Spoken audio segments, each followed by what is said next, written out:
Magandang umaga. Ang musika ay higit pa sa tunog lamang. Ito ay nakakatulong sa tao. At sa bidyong ito, ating tatalakayin kung paano ito nakakatulong sa isip, damdamin, at sa buhay ng isang tao. Tara!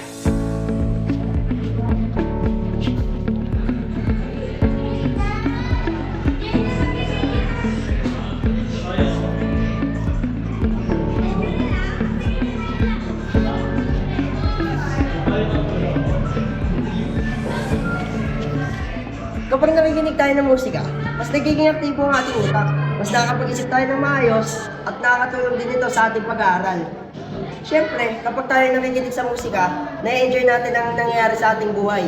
Nakakalimutan natin ang ating mga problema, at nakakatulong ito sa ating damdamin, isip, at emosyon.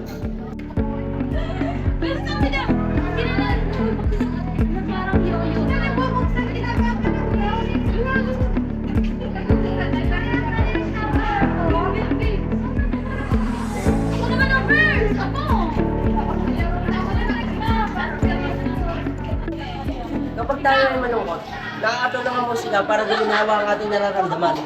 Ito ay nakakatulong sa ating isip at emosyon. Ang ating mga kaibigan ay nakakatulong rin dahil kapag tayo ay nakikinig sa musika, kailangan natin ito.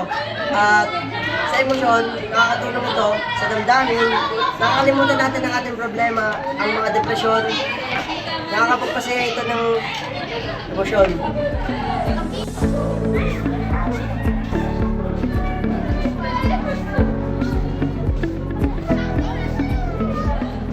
Ang musika ay mahalaga sa tao.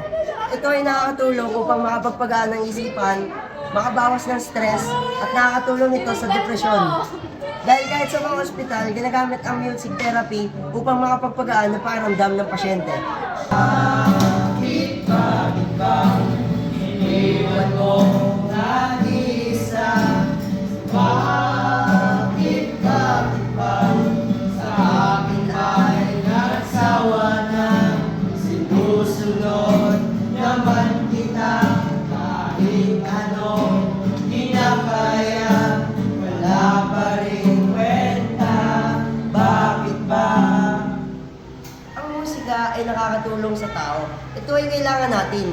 Mahalaga ito upang makapagpasaya sa ating damdamin at makapagpagaan sa ating pakiramdam.